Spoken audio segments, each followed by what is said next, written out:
roommate's boyfriend walked into the kitchen and asked, "Did you eat my chocolate slice?" "Yeah, like an hour ago." "Why?" He dropped to his knees right there on the kitchen floor. For a second I thought he was joking, but then he started dry heaving into the sink. "She ate it. The whole thing." His voice cracked. He ran out to the bathroom, slamming the door. That's when Delilah burst through the front door, still in her dental hygienist scrubs. She must have left work early. "Where's Killian?" she asked, breathless. "He texted to call 911 and something about you eating the last slice." Delilah pounded on the bathroom door. "Killian, baby, what's wrong?" He came out, eyes red, and showed her something. Delilah's face went from worried to devastated in seconds. "No," she whispered. "No, no, no." My phone buzzed. It was our landlord. "Heard what happened. So sorry. Rent can wait this month." My stomach cramped suddenly, sharp enough to double me over. The chocolate cake. Another wave of nausea hit, and I barely made it to the kitchen sink. My roommate Damien rubbed my back, which was so out of character I'd have laughed if I wasn't puking. "She's been waiting 2 years to eat that cake," Killian muttered, looking at Delilah, who was now sitting on the floor crying her eyes out. 2 years for what? I gasped between heaves. Nobody answered. My phone rang. It was my mom. "Hey, I'm so disappointed in you. How could you do this?" She hung up before I could ask what she was talking about. "We need to go to the hospital," Killian said. "Now." "What? Why?" "It's just food poisoning." Delilah stood up, her face pale. "It's not food poisoning. Please, just trust me. We need to go now." Killian was already grabbing his keys. The cramping was getting worse. In the car, Delilah wouldn't even look at me. Killian kept checking his phone and wincing at whatever he saw. "What was in that cake?" I asked again, starting to panic. The pain was spreading. Delilah finally spoke, her voice hollow. "My future.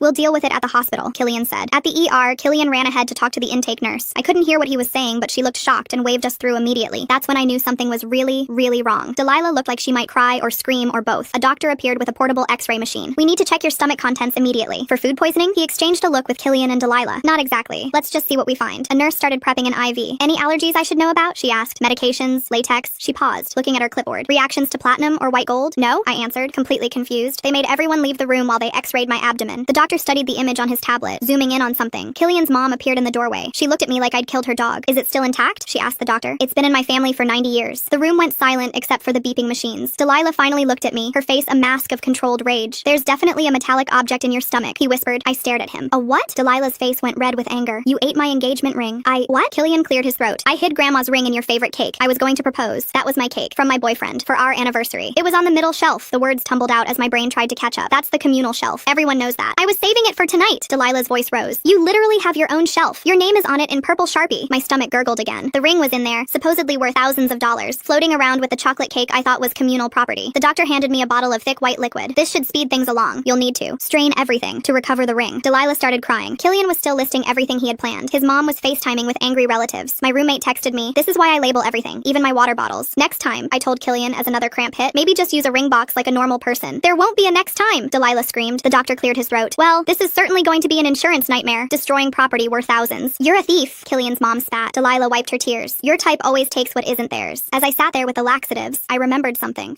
that would make them regret how they treated me. I reached for my phone in my pocket and pulled up the photo gallery, scrolling back to yesterday afternoon. There it was, the chocolate cake sitting right on the middle shelf of our fridge with my handwritten note taped to the white bakery box that said, "Happy anniversary, Brandon. Love me," in blue pen. I turned the screen toward them and watched their faces change. Killian went white first, then his mom, then Delilah, who grabbed the phone from my hand to look closer. The timestamp showed 3:47 p.m. yesterday, clear as day. Killian started opening and closing his mouth like a fish, trying to find words that wouldn't come out. He finally managed to stammer something about how Delilah had mentioned wanting chocolate cake last week, and he just assumed when he saw it. His mom snatched my phone from Delilah's hands, holding it close to her face and squinting at the screen. Her jaw tightened when she saw the timestamp and the note with my name on it. She handed the phone back without saying anything, but I could see her grinding her teeth. The doctor came back in carrying a clipboard full of paperwork, stopping short when he felt the tension in the room. He suggested maybe everyone should step outside while I rested and dealt with the medication. I shook my head and told him I wanted witnesses to stay because I needed to explain what really happened here. He looked uncomfortable but nodded and started filling out his forms while standing by the door. I took a breath and explained how Brandon had ordered the cake from Josiah's bakery downtown for our 2-year anniversary, paying $60 for the custom chocolate ganache with raspberry filling. I'd picked it up yesterday after work and put it in the fridge to surprise him tonight when he got home from his shift. Delilah's face crumpled as the pieces clicked together in her head. She turned to look at Killian with something between hurt and rage in her eyes. He wouldn't meet her gaze, just stared at his shoes like they were the most interesting thing in the world. His mom shifted her weight and changed tactics, saying if the cake was so special I should have labeled it better or put it on my personal shelf. I reminded her that my name was literally written on the note, and the middle shelf had been communal space for 3 years since I moved in. Everyone in the building knew the rules about personal shelves versus shared space. She pressed her lips together but didn't have a comeback for that. The nurse knocked and came in carrying a plastic collection kit and what looked like a strainer in a sealed bag. The room went dead quiet as she set everything on the tray table next to my bed. She gave me a look full of sympathy while explaining how to use the supplies when the time came. Killian's family all turned away, suddenly very interested in the medical posters on the walls. The nurse patted my shoulder gently before leaving. Delilah suddenly whipped around to face Killian, her voice rising as she asked why he didn't just buy his own cake, or at least check whose it was before taking it. Her hands were shaking as she spoke. Killian mumbled something about his original plan falling through when the jewelry store messed up the ring sizing and he panicked. He admitted he saw the cake and grabbed it without thinking because he knew she loved chocolate. Delilah's face got redder with each word. My phone buzzed with a text from Brandon asking if I was okay and saying saying he was leaving work early to come to the hospital. Relief washed over me knowing I'd have someone actually on my side soon, instead of these people treating me like I'd committed a crime. I texted him back quickly with the room number. The hospital administrator knocked and entered. A middle-aged woman in a navy suit carrying a tablet. She introduced herself and said she needed to discuss the insurance situation and billing for this unusual case. She explained that since this wasn't technically a medical emergency, but rather a voluntary retrieval procedure, insurance might not cover the full costs. The room got even quieter if that was possible. She pulled up some numbers on her tablet and showed them to Killian and his mom. The preliminary estimate was around $800 for the ER visit, x-ray, medications, and supplies. Killian's mom immediately crossed her arms and declared they wouldn't pay a cent of medical bills since I was the one who ate their property. Her voice had that sharp edge that rich people use when they think they're being wronged. I actually laughed, which made my stomach cramp again, and pointed out that their property was hidden in my property without my permission. She started to argue, but the administrator held up her hand and said liability would need to be determined later, but someone would need to handle the immediate costs. The administrator left us with forms to fill out and said she'd be back in an hour. Killian's mom was already on her phone, probably calling their lawyer or insurance company. Delilah sat down hard in the plastic chair by the window, putting her head in her hands. Killian stood there looking lost, caught between his angry mother and his devastated girlfriend. Another cramp hit and I doubled over, the medication starting to work. There's something strange about how fast everyone showed up. The landlord texting about rent, Killian's mom appearing at the hospital, even my own mom calling to yell at me. How did word spread so quickly about a cake and a ring? This was going to be a long, horrible afternoon, but at least I had proof that I wasn't the thief they claimed I was. The door burst open and Brandon rushed in holding a white paper bag from the bakery. He crossed the room in 3 quick steps and kissed my forehead before turning to face everyone else with a look that could freeze water. He pulled out a yellow receipt and held it up so everyone could see the $60 charge for a custom chocolate anniversary cake with special decorations. Killian's mom grabbed for the receipt, but Brandon pulled it back and took a photo of it with his phone first. The hospital administrator knocked and came back in carrying her tablet and a stack of forms. She cleared her throat and suggested we focus on the immediate medical situation first, since the financial and legal discussions could wait until after the patient was stable. She handed me several forms about the incident for hospital records and mentioned something about insurance claims that would need to be filed. My stomach cramped hard again, and I doubled over while Brandon rubbed my back. Delilah suddenly stood up and announced she needed air before rushing out of the room. Killian looked between his mom and me before following Delilah into the hallway, where their voices carried through the thin door. We could hear her asking why he didn't check whose cake it was, and him trying to explain about the jewelry store mix-up. His mom stayed in the room watching me like she expected me to somehow swallow the ring again, or maybe run off with it. Brandon pulled out his phone and called Marta, who picked up on the second ring. He put it on speaker and asked her about the apartment shelf rules from when she lived with us last year. Her voice filled the room as she explained that the middle shelf was always communal property, and everyone knew personal items went on labeled shelves only. She even remembered the exact meeting where we all agreed on it after someone ate Damien's special yogurt by mistake. Killian's mom started to argue, but Marta cut her off, saying she had photos from that time showing the shelf labels and communal areas clearly marked. The doctor knocked and came back in to check my vital signs and feel my stomach. He said the medication should start working within the next few hours and recommended I go home to wait since there wasn't anything else they could do medically. He wrote something on my chart about the foreign object ingestion and told the nurse to prepare discharge papers. Brandon helped me stand up slowly while another cramp hit, and I had to lean on him for support. Killian came back into the room alone with red eyes and his hair sticking up from running his hands through it. He walked over to where I was gathering my things and quietly said he was sorry for taking the cake without checking first. His mom immediately jumped up and grabbed his arm, telling him not to say anything else because I might be recording. She pointed at my phone sitting on the bed and said something about not admitting fault in front of witnesses. I hadn't been recording anything, but hearing her say that made me pick up my phone and start the voice recorder app right away. I made sure the red recording light was visible as she continued telling Killian about liability and not taking blame for anything. Brandon squeezed my hand as we walked past them toward the door with me still recording every word she said. The nurse brought a wheelchair, but I waved it off since I could walk fine between the cramps. We made it to Brandon's car and I finally stopped recording after getting 3 full minutes of Killian's mom explaining why he shouldn't apologize. The drive back to the apartment took 20 minutes with me curled up in the passenger seat trying not to think about what was coming next. Damien was waiting in the living room when we walked in and immediately showed me his phone screen. The building group chat was going crazy with people calling me a thief and saying I did it on purpose for attention or money. Someone had even started a poll asking if I should be evicted for stealing from other tenants. Damien scrolled through showing me comment after comment from neighbors I'd never had problems with before. One person suggested checking if anything else was missing from the communal areas, and another said they were putting locks on their shelf sections. Brandon took the phone from Damien and started typing a response, but I told him not to bother yet. We needed to focus on getting through the next few hours first, and then we could deal with the rumor mill. He helped me gather supplies from around the apartment, including magazines, my phone charger, a bottle of water, and the plastic strainer the hospital gave us. The bathroom felt smaller than usual as Brandon arranged everything within easy reach of the toilet. He offered to stay with me, but I shook my head and told him I needed to do this part alone since it was already humiliating enough. He kissed my forehead again and said he'd be right outside if I needed anything before closing the door behind him. The first hour passed slowly with just minor stomach cramps and nothing happening despite drinking tons of water. The second hour brought stronger cramps that had me gripping the edge of the bathtub and breathing through my nose. By the third hour, I was exhausted and ready to give up when finally something shifted in my stomach. 20 minutes later, I was holding the plastic strainer under running water, watching a small metal object emerge from things I really didn't want to think about. The ring was covered in stuff that made my stomach turn, but it was definitely there and looked intact. I put on the rubber gloves from the hospital and carefully picked it up to rinse it thoroughly under hot water. After drying it with paper towels, I sealed it in a plastic sandwich bag and washed my hands about 6 times. I texted Killian a photo of the ring in the bag with a simple message saying I had it and asking when he wanted to pick it up. 5 minutes later, my phone buzzed with Killian's reply, telling me I needed to bring the ring to their place and apologize in person for stealing it. Brandon looked over my shoulder at the message and shook his head hard. He grabbed my phone phone and started typing a response, but I stopped him and deleted what he'd written. We weren't doing anything until they admitted what really happened here. I remembered my mom mentioning her friend Portia Justice, who worked as a legal aid attorney downtown. I found her number in my contacts and called while Brandon sat next to me on the couch. Portia answered on the third ring, and I explained everything that had happened from finding the cake to the hospital visit. She listened without interrupting, then told me to document absolutely everything and not return the ring until we had a written agreement. She said they had no right to hide property in my food without permission and cause all this trouble. Within an hour, Portia had drafted an email laying out all the facts about how they hid the ring in my cake without asking. She attached the photo I took of my anniversary cake with a note clearly visible on the middle shelf. Brandon had already gotten Marta to send over her statement about the shelf rules we'd always followed. Portia added everything to the email, including screenshots of the nasty messages people had sent me. She sent it to Killian and his mom with a read receipt requested. The response came back 2 hours later from Killian's mom threatening to sue me for emotional distress and damage to their family heirloom. Portia actually laughed out loud when she read it over the phone to me. She said they had absolutely no case and they knew it, which is why they were trying to scare me. 2 days later, the hospital bill showed up in my mailbox for $800. My insurance only covered part of it since they classified the ring removal as an elective procedure. Brandon immediately offered to help pay, but I wanted Killian and his family to take responsibility for what they'd done. I was sitting at the kitchen table staring at the bill when my phone rang with an unknown number. It was Josiah from the bakery where Brandon had ordered the anniversary cake. He'd heard about what happened from other customers who were talking about it. He offered to write an official statement confirming that Brandon had ordered and paid for a special anniversary cake with specific decorations. I thanked him and gave him Portia's email so he could send it directly to her. Armed with the bakery statement plus Marta's testimony and all the photo evidence we had collected, Portia sent them a formal demand letter. She made it clear they could either pay my medical bills and publicly correct the record about what happened, or we'd file a defamation suit. The letter was delivered by certified mail, so we'd know exactly when they received it. 3 days after the letter was delivered, my phone lit up with a text from Delilah. She wasn't angry anymore, just sad, and said she'd been waiting 2 years for Killian to finally propose. She admitted he'd messed up badly, but asked if we could work this out without lawyers getting more involved. Part of me felt bad for her, but then I remembered how she'd looked at me in the hospital. I texted back reminding her about the "your type" comment and how they'd all treated me like I was some kind of thief. She wrote back saying that was Killian's mom talking, not her, though she admitted she hadn't stopped it either. She said she was sorry for not standing up for me when she should have. A week later, Portia called to say a meeting had been arranged at her office with everyone present to negotiate a resolution. She said Killian's mom was bringing her own lawyer, which seemed way over the top but didn't surprise me at all. The morning of the meeting, I put on my most professional outfit, and Brandon drove me to Portia's office downtown. Someone needs to tell Killian's mom that legal aid attorney doesn't mean pushover who helps for fun. Portia came in ready to play chess while they were still learning checkers. We got there 20 minutes early, and Portia walked us through what would probably happen. She said their lawyer would try to intimidate us, but we had all the evidence on our side. Killian and his mom arrived right on time with a man in an expensive suit carrying a leather briefcase. Delilah came in 5 minutes later by herself and sat as far from Killian's mom as she could. The conference room felt too small with all of us crammed around the table. Portia started by laying out copies of all our evidence, including the photo, the bakery receipt, and Marta's statement. Their lawyer picked up each document and examined it carefully while Killian's mom whispered angrily in his ear. He finally set down the papers and cleared his throat to speak. He told Killian's mom in a low voice that the photo evidence was pretty clear, and the defamation angle could get expensive if we pursued it. She started arguing with him, but he held up his hand and pointed to the timestamp on the photo showing it was taken before the cake was eaten. For the next 2 hours, we went back and forth with their lawyer trying to get us to accept less, while Portia kept pushing for full medical costs, plus the social media correction. Killian sat there looking miserable while his mom kept whispering angry things in his ear, and Delilah stayed silent in her corner of the room. Brandon held my hand under the table the whole time, and I could feel him getting more tense with each ridiculous offer they made. Finally, their lawyer wrote a number on a piece of paper and slid it across to Portia, who nodded and showed it to me. It covered my full medical bills of $800, plus they'd post a correction on social media within 24 hours. I agreed, and we started signing papers while Killian's mom demanded to see the ring before anything was final. I pulled the plastic bag from my purse and she snatched it away to examine it with a jeweler's loupe she'd brought in her purse. She spent 5 minutes checking every angle and finally admitted it wasn't damaged, though she muttered something about needing professional cleaning after what it had been through. That evening, the social media post went up on Killian's mom's Facebook saying there had been a misunderstanding about whose cake was whose and apologizing for any confusion. It wasn't exactly a full admission, but it was enough to stop the nasty messages I'd been getting, and my coworkers stopped looking at me weird. A week later, Damien told me over breakfast that Delilah and Killian had broken up according to the building gossip network. He'd heard from the couple in 3B who heard from the maintenance guy that they'd had a huge fight in the parking lot and Delilah threw the ring at him before driving off. I felt bad for her even after everything, because waiting 2 years for a proposal only to have it end like this must have been awful. Brandon surprised me that weekend by taking me to the fancy steakhouse downtown for our makeup anniversary dinner. We laughed about how our story was definitely more interesting than most couples who just had normal anniversaries with normal cakes that didn't have jewelry hidden in them. He ordered us chocolate cake for dessert, and we both checked every bite carefully before eating, which made our waiter look at us really confused. My mom called while we were walking back to Brandon's car and actually apologized for jumping to conclusions. Portia had filled her in on everything, including showing her the evidence we'd collected, and Mom admitted she should have trusted me instead of believing the gossip she'd heard from her book club friends. The next morning, I got a text from our landlord with a photo of new signs he was putting up in all the common areas about the updated fridge policy. Each apartment would have a clearly marked section with colored tape, and he was installing a camera in the kitchen to prevent any future incidents from making the building look bad online. About a month later, I saw Killian loading boxes into a moving truck when I got home from work. He avoided eye contact and hurried inside when he saw me, which was fine because I didn't really want to talk to him anyway. Delilah still lived in the building, and we'd just nod politely when we passed in the hallway or laundry room, but we never talked about what happened. The best part was when Marta called to ask if Killian's old room was available relatable because she wanted to move back in. She'd been living with her sister across town but missed having her own space, and said she'd rather live with someone she trusted after hearing about the whole ring disaster. Having her move back made the apartment feel like home again, instead of the weird, tense place it had been for the past couple months. We spent her first night back eating Chinese takeout and labeling everything in the fridge with both our names just to be extra clear about whose food was whose. She even bought a label maker as a housewarming gift for herself, which made us both laugh until our stomachs hurt. Damien came over with a bottle of wine to welcome her back and joked that between the three of us, we probably had the most organized fridge in the entire city. Things finally felt normal again, and I could eat chocolate cake without thinking about rings or hospitals or angry mothers with jeweler's loops. Brandon and I started looking at apartments together since my lease was up in a few months, and we figured it was time to take that next step. We made a pact that when he eventually proposed, he'd use a normal ring box and definitely wouldn't hide it in any food items. The whole disaster had actually brought us closer together and shown me that he'd stand by me even when things got completely crazy. Marta said she'd be sad to see me go, but understood and promised to visit our new place once we found one. Brandon and I started looking at apartments the next week and found a perfect one-bedroom near his work with no shared kitchen to worry about. The landlord showed us around, and I made sure to ask about the fridge situation, which made Brandon laugh, but I wasn't taking any chances. We signed the lease 2 weeks later and started packing up my stuff from the old place. Marta helped me box up my kitchen things, and we triple-checked that nothing of mine was left in the communal areas. Damien decided to throw us a going-away party the night before we moved and ordered pizza for everyone in the building. He showed up with a gift bag full of label makers and pre-printed stickers that said, "Not yours," in big red letters. Everyone laughed, but I could tell he was actually going to use them because he'd already started labeling his milk cartons with security tape. The party was actually fun, and even some neighbors I'd never talked to before came by to wish us well. One of them mentioned they'd heard about the ring incident from the building group chat and couldn't believe Killian had hidden it in a cake. Brandon and I loaded the moving truck the next morning, and Marta promised to keep me updated on any building drama. Our new place was smaller, but it was ours, and we didn't have to worry about anyone taking our food or hiding jewelry in it. We spent the first weekend organizing everything, and I put all our food in one fridge that only we had access to. About a week after we settled in, Portia called to check how things were going. She mentioned she wasn't going to charge me for all her help because it was the most entertaining case she'd had in years. She mailed me her business card with a note saying to call if I ever needed legal help again, though she hoped I wouldn't need it. I thanked her and promised to recommend her to anyone who needed a lawyer. The whole incident had cost me a lot of stress, but at least I hadn't had to pay legal fees on top of everything else. Brandon and I were grocery shopping about 6 weeks after everything happened when I spotted Killian's mom near the produce section. She saw me at the same moment and her face went tight before she grabbed her cart and turned down another aisle. I watched her rush away, and honestly it felt good to see her practically run from me after how she'd treated me at the hospital. Brandon noticed and squeezed my hand, but we just kept shopping without saying anything about it. We were picking out pasta when my phone buzzed with a text from an unknown number. It was Delilah, and she wanted me to know she was engaged to someone new who had actually planned a real proposal with a ring box and everything. She said she was sorry again for how things went down and wished me well with Brandon. I showed him the text, and he shook his head at how fast she'd moved on, but I was glad she'd found someone better than Killian. I texted back that I was happy for her, and meant it because nobody deserved what happened to her, even if she'd been mean to me. About a week later, I stopped by the bakery to get Brandon's birthday cake, and Josiah recognized me immediately. He showed me their new security stickers they'd started putting on all special orders after hearing about our incident. He joked that we'd changed his business practices forever, and now every cake came sealed with tamper-evident tape. I laughed and told him it was probably a good idea anyway, since you never know what people might do. He gave me a discount on the birthday cake and made me promise to check it carefully before eating. Brandon and I decided to have people over to our new place about 2 months after moving in, and of course the ring story came up at dinner. Our friends couldn't believe it had really happened, and kept asking for more details about the hospital and the laxatives. Brandon did most of the telling while I added details, and everyone was laughing by the end, even though it had been horrible at the time. One friend asked if I'd really had to strain everything, and I nodded, which made everyone groan and laugh at the same time. The story had become funnier with time and distance from the actual events. Killian's mom brought a jeweler's loop to mediation like she was buying diamonds at a pawn shop, instead of getting back a ring that took a scenic tour through someone's digestive system. Talk about commitment to quality control. My stomach had been messed up for weeks after taking those industrial-strength laxatives the hospital gave me. I'd had to call in sick to work twice because of the lingering effects, and couldn't eat anything spicy or rich for over a month. My doctor ran some tests and said there was no permanent damage, but recommended I take probiotics for a while to help restore my digestive system. It took about 2 months before I could eat normally again without worrying about sudden bathroom emergencies. The hospital billing department called one afternoon while I was at work to confirm that Killian's family payment had cleared. The administrator remembered my case and said in all her years working there, mine was still the strangest situation she'd processed. She mentioned they'd actually had a staff meeting about it to discuss how to handle similar situations in the future. I thanked her for calling and felt relief that at least that part was completely over. About a week after that call, Marta texted me screenshots from social media that made my blood boil. Killian's mom had been posting in various family groups that I'd deliberately eaten the ring to extort money from them. She was telling relatives I was a thief who had planned the whole thing, which was completely insane. I forwarded everything to Portia, who immediately sent another cease and desist letter with threats of a defamation lawsuit. The post disappeared within 2 days, and Killian's mom blocked me on everything, which was fine because I never wanted to hear from her again. 2 weeks later, on our actual anniversary date, Brandon showed up at our new place with a big white box from Josiah's bakery and this huge smile on his face. He'd ordered the same exact chocolate cake we were supposed to have before everything went crazy, and we sat at our little kitchen table cutting it super slowly, checking every single bite before we ate it. We kept laughing about how paranoid we were being, using forks to poke around in the frosting first, and Brandon joked that we'd probably be doing this for the rest of our lives. Meanwhile, Marta had been hanging out at the old apartment more since she and Damien discovered they both had the same weird labeling habits, and she sent me pictures of how they'd reorganized the whole kitchen with color-coded zones and these laminated tags on everything. The place looked like a professional organizer had come through, with every shelf having clear boundaries marked with tape and signs saying exactly exactly whose space was whose. Damien even made a spreadsheet tracking expiration dates that he shared with everyone in the building, and people actually started using it after what happened with us. About a year later, Brandon took me to the park where we'd had our first date, and when we got to the bench where we'd first kissed, he pulled out a small blue box from his pocket. He got down on one knee right there in front of everyone walking their dogs and jogging by, holding up this beautiful ring that he made sure to show me was not hidden in any food products. I said yes before he even finished asking, and we both started crying and laughing at the same time, and some random lady walking by took pictures for us with our phones. When we planned our engagement party a few months later, we made sure the invitation specifically said we'd be serving cupcakes only, no cakes allowed, which confused all Brandon's work friends who didn't know the story yet. Everyone who did know thought it was the funniest thing ever, and Marta brought a cake-shaped piñata filled with candy just to mess with us, which actually ended up being the hit of the party. The wedding came together pretty fast after that, and about a week before the big day, I got a text from Delilah saying she'd love to come if I was okay with it, and that she was bringing her new husband Mark, who she'd met at a dental conference. They showed up looking really happy together, and during the reception, Delilah handed me a wrapped gift that turned out to be this fancy silver cake server with a little card that said, "Check thoroughly before eating," with a smiley face drawn on it. We actually use that cake server all the time now, and it always makes us laugh, sitting in our kitchen drawer next to all the regular utensils like it doesn't have this whole crazy history behind it. Killian's mom didn't come to the wedding, which wasn't surprising at all, but Brandon's cousin mentioned she'd sent a card through their mutual friend from church, just a basic congratulations card with her name signed at the bottom, no personal message or anything. During the reception, Brandon got up to give his speech and told everyone the shortened version of the ring story, making it sound like this romantic thing about how we defended each other through the weirdest crisis ever. People were laughing so hard that the photographer got all these great pictures of everyone at their tables just cracking up, and my uncle raised his glass and shouted something about unexpected anniversaries that got everyone cheering. Now when I think back on that horrible day in the hospital with the laxatives and the straining and everyone treating me like a criminal, it's actually kind of amazing how it changed everything for the better. Brandon and I got our own place way sooner than we planned. We learned to stand up for ourselves against people who tried to push us around, and we figured out that we could handle pretty much any weird situation together. We still joke about it sometimes when we're at restaurants and the waiter brings dessert, both of us doing this exaggerated inspection routine that probably makes us look completely crazy to anyone watching. Marta says we have the best how we got engaged story of anyone she knows, even though technically the proposal that actually counted happened a whole year later with no cake involved at all. That ring I accidentally ate is probably worth more than anything else that's ever been in my stomach, but the ring Brandon gave me means way more because it came with zero drama and 100% love. Turns out accidentally eating someone else's engagement ring, hidden in what I thought was my anniversary cake, was the best mistake I ever made, even if it did take months for my stomach to feel normal again, and even longer for the gossip to die down completely. Thanks for hanging out and wondering about all these questions with me today. It's always interesting seeing where curiosity takes us. Until next time. And hey, like the video, it helps more than you think.